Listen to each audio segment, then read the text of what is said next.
किसी भी चुनाव का विश्लेषण असल में किसी एक नेता या किसी एक दल की हार जीत का लेखा जोखा नहीं होता।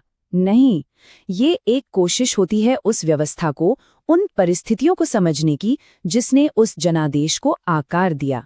तो आज हम लाडवा की इसी जनादेश को आंकड़ों की नज़र से देखेंगे और ये समझने की कोशिश करेंगे कि यहाँ की जनता अपने आने वाले शासन को क्या संकेत दे रही है।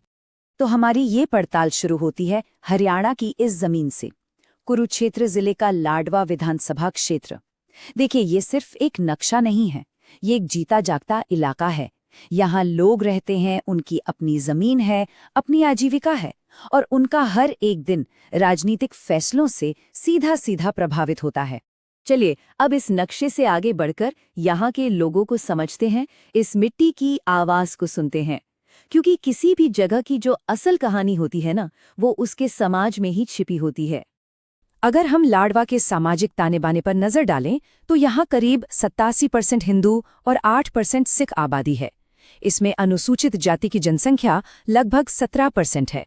और हाँ, राजनीतिक और सामाजिक तौर पर ओबीसी समुदाय, जिसमें सैनी समाज का खास प्रभाव है, और जाट समुदाय, दोनों ही यहाँ की राजनीति में अहम भूमिका निभाते हैं। पर याद रखिए, ये सिर्फ चुनावी आंकड़े नहीं हैं, ये वो समुदाय हैं जिनकी अपनी उम्मीदें हैं, अपनी ज़रूरतें हैं और अपनी चुनौतियां भी हैं। राजनीति की जो बड़ी बड़ी बातें होती हैं ना, उनके पीछे अक्सर लोगों की रोज़मर्रा की चिंताएं दबी रह जाती हैं।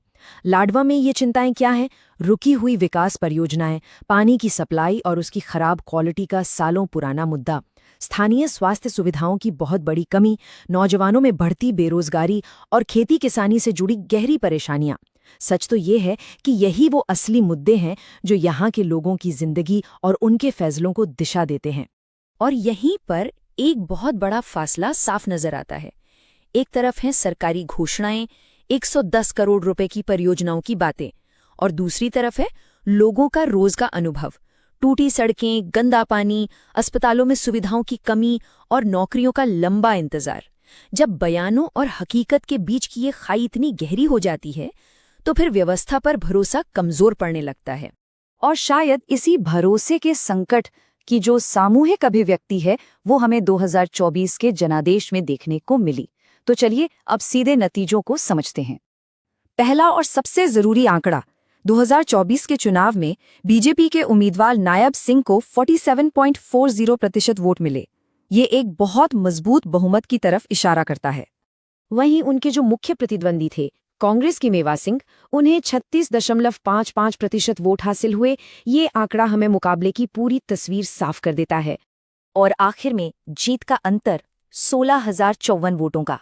ये सिर्फ एक संख्या नहीं है, ये मतदाताओं की पसंद में आए एक बहुत बड़े बदलाव का सबूत है।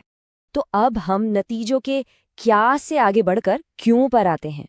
आखिर इस बदलाव की वजह क्या थी, इसकी जड़ें कहाँ थीं? चलिए देखते हैं कि आंकड़े क्या कहानी बताते हैं। देखिए, ये चुनाव परिणाम कोई अचानक हुई घटना नहीं थी। नहीं, ये उन स्थानीय मुद्दों का सीधा नतीजा था जिन्हें लगातार नजरअंदाज किया जा रहा था। चाहे वो बुनियादी ढांचा हो, पानी हो, स्वास्थ्य हो या रोजगार हो, इन मुद्दों पर लोगों की नाराजगी बहुत बहुत ज्यादा थी। ये नतीजा किसी एक व्यक्ति की नहीं, बल्कि एक सिस्टम की विफलता को दिखाता है। जरा जमीन से आई इस आवाज को सुनिए।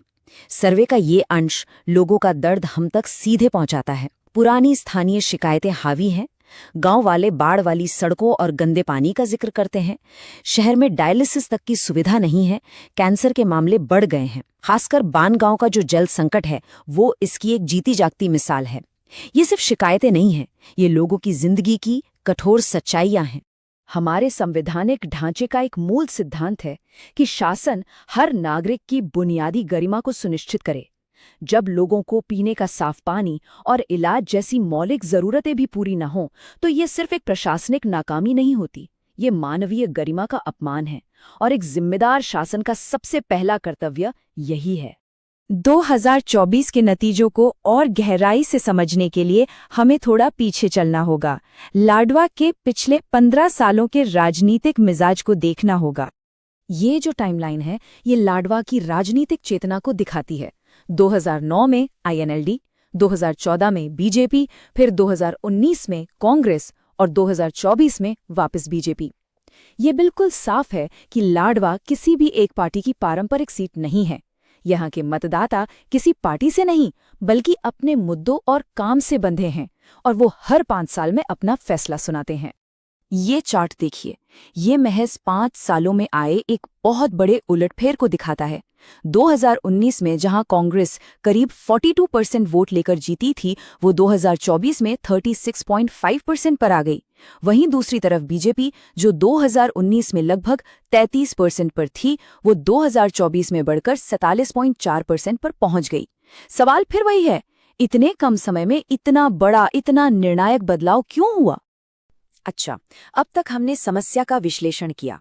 अब हम समाधान की तरफ बढ़ते हैं।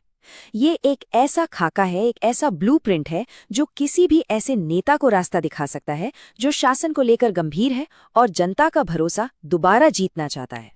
ये एक बहुत ही व्यवस्थित 3 चरणों वाला दृष्टिकोण है। हम इसे 90 दिन की वापसी की रणनीति या D90 कह सकते हैं। पहला कदम रिसर्च, जमीनी हकीकत, जातिगत समीकरण और खासकर युवाओं की चिंताओं को बहुत गहराई से समझना। दूसरा कदम संवाद, लक्षित समूहों तक पहुंचना, पंचायत सभाएं करना। और तीसरा कदम मतदान, अपने मुख्य इलाकों में मतदान को सुनिश्चित करना।